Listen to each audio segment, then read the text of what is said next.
Welcome to Creative Diya. Today our topic is History, Chapter 1, The French Revolution. So let's start. On 14 July 1789, the morning of 14 July 1789, the Paris was in the state of alarm. So the king ordered the troops to move into the city, and a rumor spread that the king will ask the troops to open fire on the citizens. So 7,000 men and women gathered outside the town hall and formed the People's Militia. What is the People's Militia? It is military formed by the people. So they all formed a militia, and they several hundred people went to government offices and looked for arms and ammunitions. And finally they went to the fortress prison Bastille. Bastille was a fortress prison, and there they killed the commander and the prisoners were released. The prisoners were 7 of them. And after that, its bricks, the bricks that was used to make Bastille, were sold in the market as a souvenir, as a memory for the people who wanted to keep it in their house. So our next topic is France or French society during the late 18th century. So there in 1774, King Louis XVI, that he was of Bourbon family of kings, ascended the throne in 1774. He became the king, right? And when he was 20 years old, he was married to the Austrian princess Marie Antoinette. And when he ascended the throne, one big problem that he found was that the royal treasury was empty, as long years of war had drained the financial resources of France, and added to this was the cost of maintaining an extravagant court at the immense palace of Versailles. Means the royal lifestyle, they had to maintain it, right? So until Louis XVI, France helped 13 American colonies to gain their independence. 13 American colonies. So King Louis XVI helped 13 American colonies from their common enemy. At that time 13 colonies were in the capture of Britain. And Britain was a common enemy of France too at that time.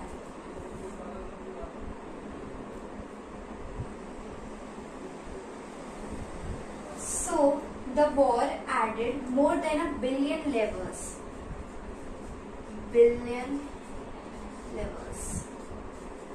What is livres? Livres was the unit of currency that was discontinued in 1794. So this war added 1 billion livres, and their debt rose to 2 billion livres. So lenders who gave the state credit now began to charge 10% interest. And what was their debt? The debt was 2 billion livres. 2 billion livres. Yeah. 2 billion levels. So they also started to take the advantage of the situation. So to meet their regular expenses such as the cost of maintaining army, court, running government offices, university, the state was forced to increase taxes. So to maintain everything like government offices and run the army, the court and universities, they were forced to increase taxes. French society in the 18th century was divided into 3 estates. So the 3 estates of France at that time were clergy, the nobility and the third estate. This was the first estate, the second estate and the third estate. The first state was also called as clergy, first estate, and second state was also called as nobility, and the third state was the third estate. So now people in the first estate, the clergy, they were at the top. So what made the clergy? Who people were in the clergy group? So they were the church workers, like the persons who praised the Lord, the church workers. They were in the first estate. In the second estate, they were rich persons who were having a lot of land. They had a lot of land. And on this land, the third estate farmers were. So in the third estate, there were 3 types of people. One, there were big businessmen, merchants, court officials, lawyer, like we have big businessman, right? Big businessman, court lawyers, right? This was the richer section of the third estate. So third estate and court officials, lawyers, court officials and lawyers, right? So this was the first. They were the rich persons of the third estate. Now if we talk about the second, they were the peasants and the artisans, like peasants and artisans. Yeah.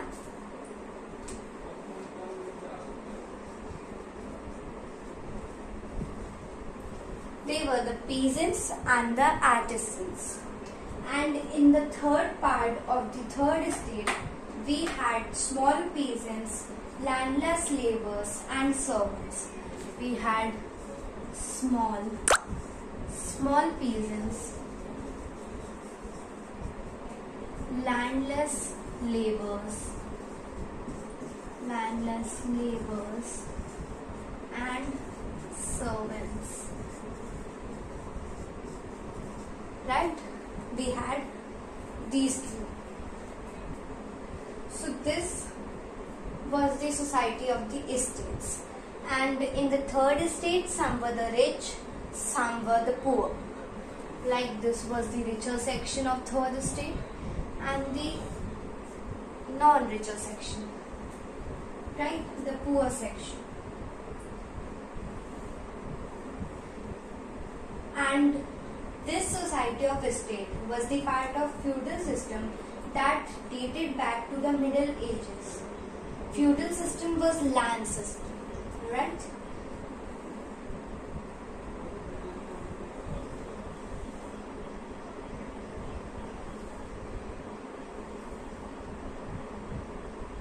So 90% of the population was made by peasants, and yet they were landless, right? They were landless, and they worked on the land that these people, the richer people, owned, and they got their wages, right? About 60% of the land was owned by nobles, the church, and richer members, right? 60% of land was owned by nobles, church workers, which is the clergy, and rich members of the third estate. Rich members, right? 60% of the land they owned, and 90% of the peasant. And the major part of the 90%, they did not own land, they worked on their land, right? This is an important point.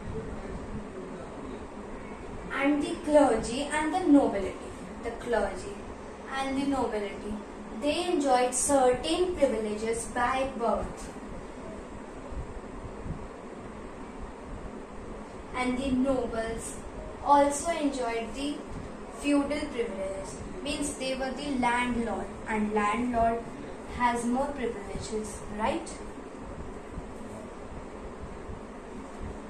And peasants, they were also obliged to work in their house and fields, or to serve the army, or to participate in building roads. Work in their house and fields, or work in the government's army, or help or participate in building roads, right?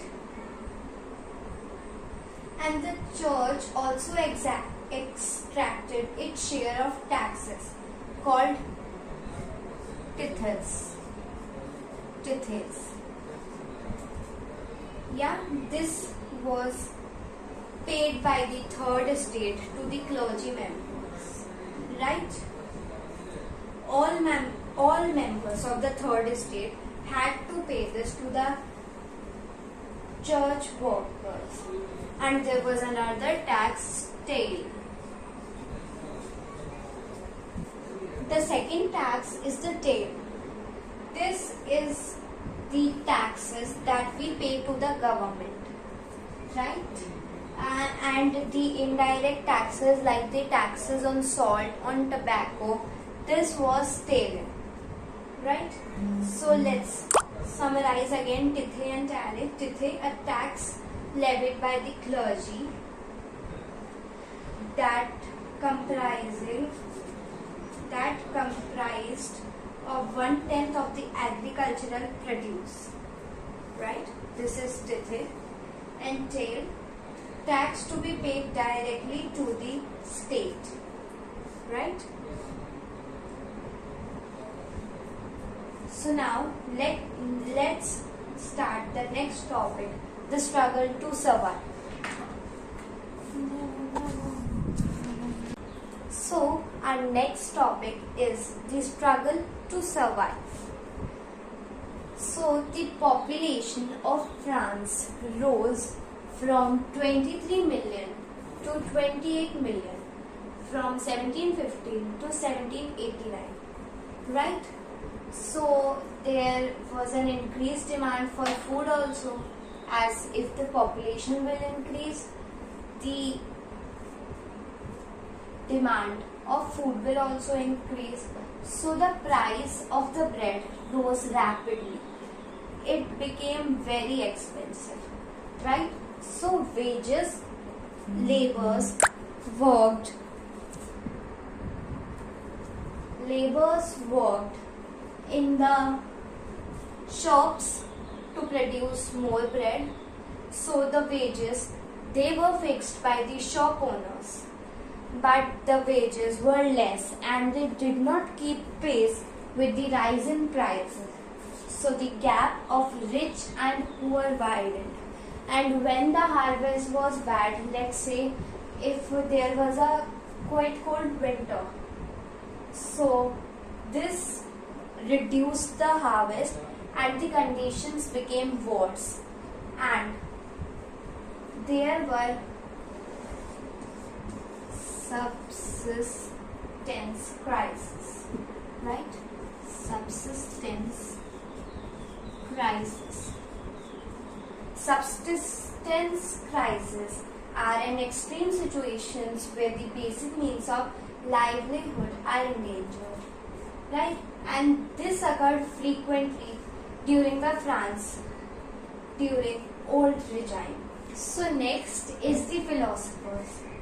So the idea of the philosophers, John Locke, two treatises of government.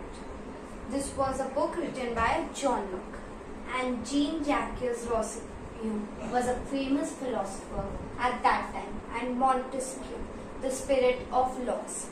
These were the books written by them, and right.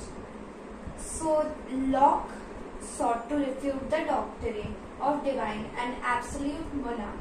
So he asked that the doctrine of divine and absolute right of monarch should be abolished, right? And Rousseau carried the idea forward, proposing a government based on a social contract between people and their representative. So he forwarded the idea with read out in groups for the people who couldn't read and write, right? And the news that Louis XVI planned to impose further taxes to be able to meet the expenses of the state generated anger and protest against the system, right? This was a growing middle class in wages and end to privileges. That means the middle class, the third estate's middle class, they were inspired by these ideas and thought to apply them. And now let's see the outbreak of the revolution. So, as you know that the treasury was empty and King Louis XVI wanted to increase taxes in order to gain back the treasury. So only the king alone cannot take decisions of imposing tax. He had to call a meeting of the Estates General, which would then pass a proposal for new taxes.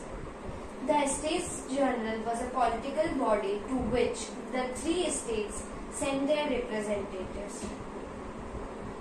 On 5 May 1789, there was the meeting of Estates General, which was last done in 1614. So more than 100 years back. So this meeting was called on 5 May 1789 to discuss that can we impose the taxes and by vote. So at that time the voting was like first estate had one vote, second estate had one vote, and third estate had one vote. So total 3 votes only, right? So when the people came into the hall, there were of the first estate there were 300 members, and the second estate there were again 300 members, and in the third estate there were 600 members. So there was not too much space, so they had to stand behind and they were sitting facing each other, right? And in the third estate, the peasants, the artisans and the women were still not allowed, right?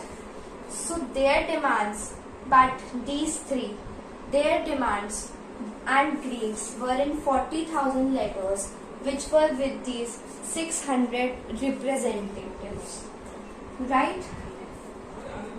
So voting in Estates General was by one vote, but as I said that the third estate demanded many votes, that they demanded 300 votes, 300 votes and 600 votes for each. Like every member must have a vote.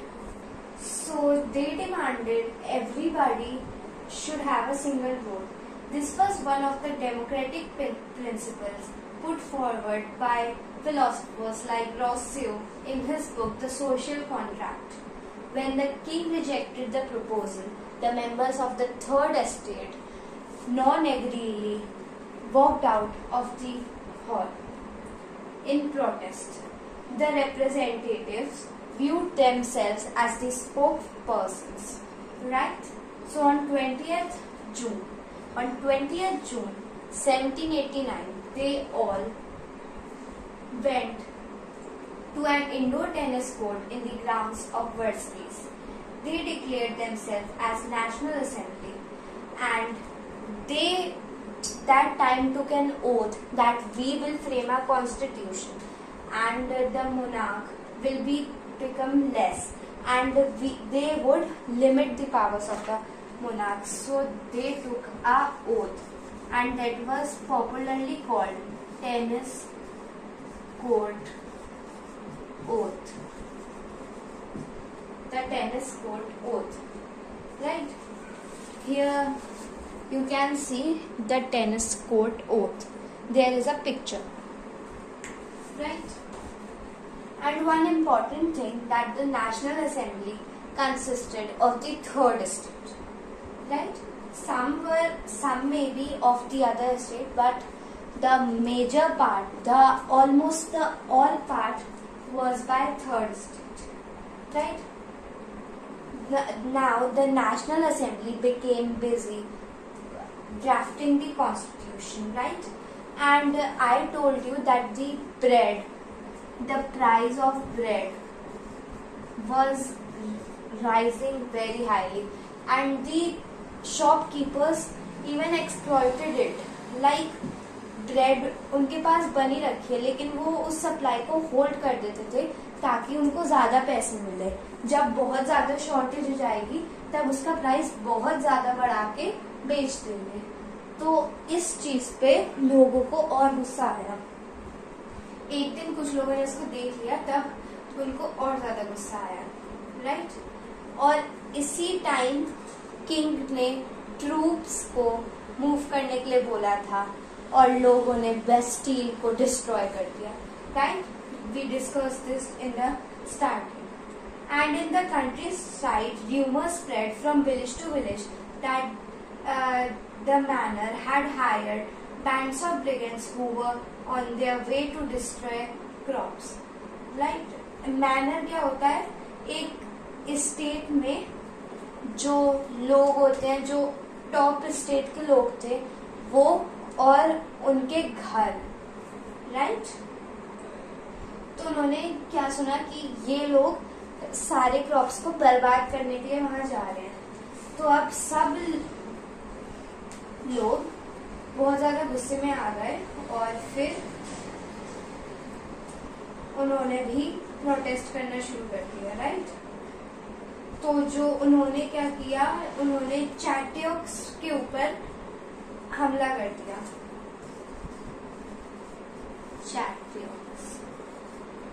चैटियोक्स के ऊपर हमला कर दिया. चैटियोक्स क्या था? Castle और stately residence belonging to king, यानी कि किंग का घर या किसी नोबलमैन का घर, उसे कहते हैं चैटियोक्स. तो उन लोगों ने चैटियोक्स को डिस्ट्रॉय कर दिया, right? Now Louis 16th finally recognized the National Assembly and accepted the principle that his power would be now checked on by the Constitution. On the night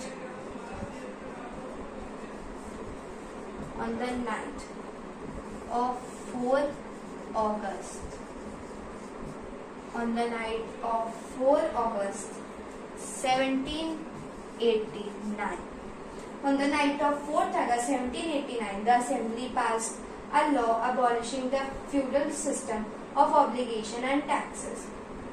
Members of clergy were forced up to give their privileges. Tithes were abolished, and lands owned by the church were also confiscated. मतलब जो church वाले लोगों का land था उसको भी उन्होंने type of हटा दिया कि अब वो उनका नहीं है, ऐसे। तो as a result the government, तो जो गवर्नमेंट थी वो उसको एसेट्स worth 2 billion livres का acquired. Okay. So now France becomes a constitutional monarchy. So the National Assembly drafted the constitution in 1791 and limited the powers of the monarch. So this is the figure which explains how the political system worked. First of all, there were passive citizens like about 3 million men and women, children and youth below 25. Means सबसे पहले आपको vote करने के लिए 25 years से बड़ा होना होगा. You have to be greater than 25. And women, children and youth. Women, children were not allowed to vote, right? And passive citizens, about 3 million men were not allowed to vote. And active citizens who were entitled to vote, about 4 million of a population of 28 million. So 4 million out of 28 million, about 60% of the population was allowed to vote, right? And now these active citizens voted for another set of representatives known as electors. They were 50,000 men. And now these 50,000 men voted for the National Assembly. These 745 members, National Assembly. This was the legislature, right? First from active citizens to electors to National Assembly. And active citizens also voted for the judge, the judiciary, right? And now king had the veto power, means king had the supreme power. If king says no, then that thing will not be done. And National Assembly controlled and limited the power of the monarch or the king. And they also controlled the ministers.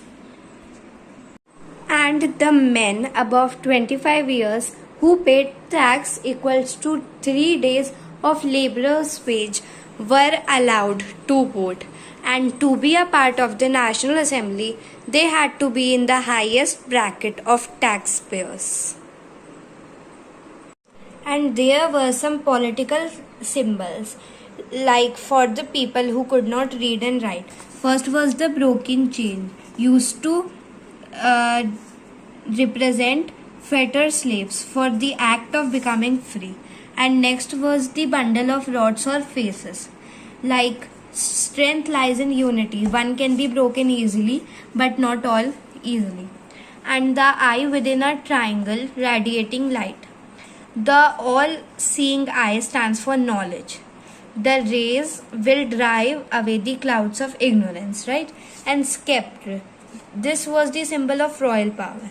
And snake biting its tail to form a ring, like this. This has to say that the ring has no beginning, no end, symbol of eternity. Like you can see, ring has no beginning and no end. You can say it starts from anywhere. And this is the red Phrygian cap worn by a slave upon becoming free. And this is the blue, white, red, the national colors of France. Here you cannot see it properly, but it's blue, red, and here white. And next is the winged woman. It's the personification of law. And next is the law tablet. That law is same for all. All are equal before it. And the situation in France continued to be tense during the following years. Although King Louis XVI had signed the constitution, he entered in secret negotiations with the King of Prussia. Rulers of other countries were also worried by development in France and made plans to send troops to put down the event that had been taken there since the summer of 1789. Assembly voted in April 1792 to declare war against Prussia and Austria. Thousands of volunteers joined the army. Among the patriotic songs they sang was Marseillaise, composed by the poet Rocket de and Constitution of It was sung for the 1791 first time by was volunteers from Marseilles as right. But some marched laws into were Paris and so got some its laws name. for the The welfare of Marseillaise is now like the national anthem of divorce France. was made legal. Both men and women can apply for it. Now And marriage there was was a very famous made a club contract at that under civil time, law. Jacobin Like club. so, their family could Right, not and force now- them to marriage against their will. And And training Jacobin were clubs given for belonged jobs to so so that that they they could prosper own the small sections of businesses society. and Like they could small work shopkeeper, better, shoemaker, like etc. training for jobs. So And their lives could they be made even better. And schooling was made stopped compulsory. wearing And knee breeches. but Like this didn't persons please them. wore knee And breeches. after Like this, if the clubs were also they were banned. banned, And finally, they in were till 1946, and women they got the could right be to vote. It took a separated long from time the for fashionable women section of the to society. be apart They were in the political full things pants. of the country. And Hence, the name Sans Clotos also was referred to them. And Sans Clotos literally means without knee breeches. Right? And now, on August 10, King was held hostage. And after a few hours, it was decided that the royal family has to be present. Right? And on 21st Jan 1793, at De La Concorde, King was guillotined. Guillotined means like there were two poles and a blade on top of it, and here the head was put of the person who has to be punished, and like the blade was released from the ropes and it cutted the head apart from the body. Right? This was guillotine. Okay. So now, after the execution of Louis XVI, now the Robespierre now handled over the France, and 1793 to 1794 was known as the Reign of Terror because he gave severe punishments. Like if anybody is opposing him or they who he saw as enemies, they all were arrested, imprisoned, and then tried by revolutionary tribunal. If the court found them guilty, they were guillotined. Right? And Dr. Guillotin made this device, guillotine. Right? And so people were also fed up of Robespierre's rule. So Robespierre was present in July 1794. He pursued his policies so relentlessly that even his supporters began to demand moderation. Right?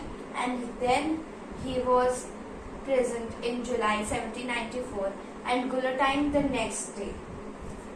Right?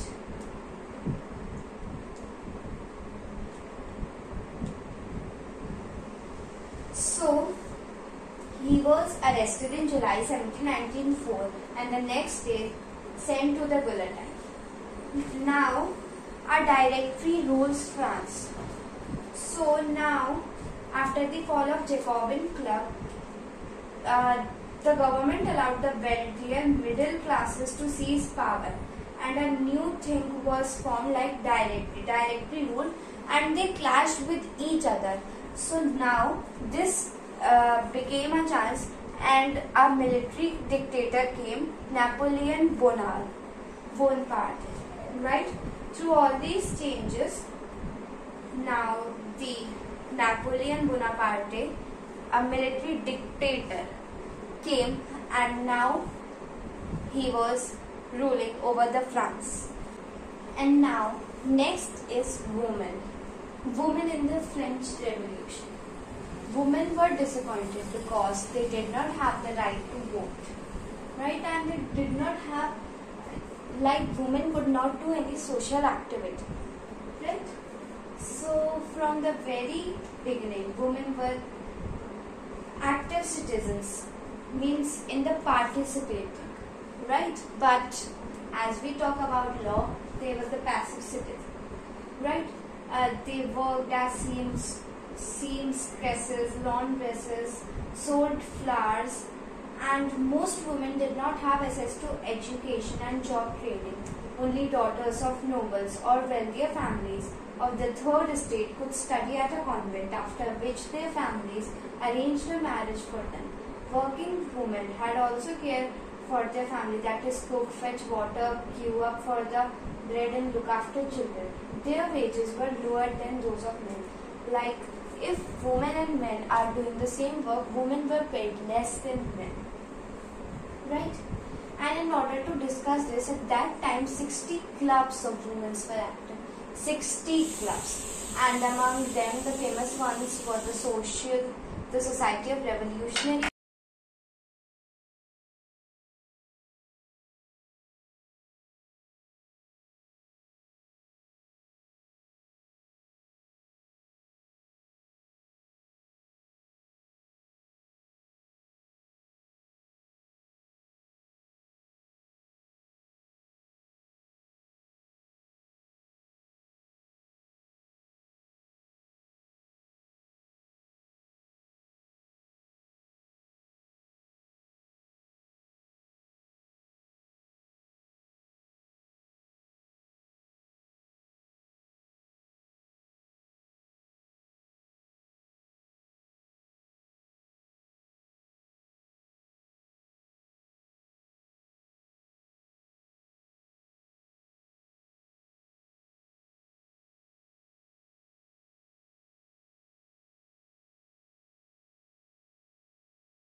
And next is the topic of slavery, right? The abolition of slavery, right? In colonies in Caribbean like Martinique, Guadeloupe, and San Dominico, tobacco, indigo, sugar, coffee, they all growed here. So main things growed on these islands, right? And for as they were really far from France, like if we take France is here, and so the Caribbean is like here, and some other countries are also surrounding, right? So, and here also one big country, right? So these three countries needed these items. So slave trade was in a triangular way, right? बंद कर दी सीटी, अब थोड़ा हो जाने दो. In this triangular way, right? So these food items were needed by France and other countries too, like Europe and America. So France, Europe and America, they did a slave trade, and these three countries were located in the triangular form. So they happened, so it was called triangular slave trade, and this happened in the 17th century. And now in 1794, slave trade was finally banned. Like people like you and me were sold for doing this work in the plantation, and they lived in inhuman conditions. And finally in 1794, slave trade was banned. But 10 years later, Napoleon reintroduced slavery. And after all this, in 1789, censorship was abolished. What is censorship?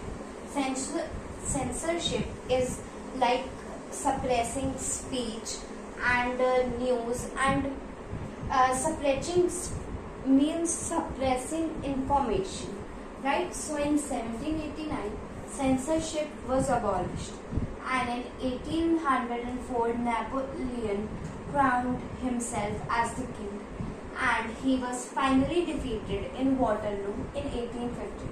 So this was the whole chapter of French Revolution, History Class 9th. Hope you liked it. Please like, subscribe to my channel. Thank you.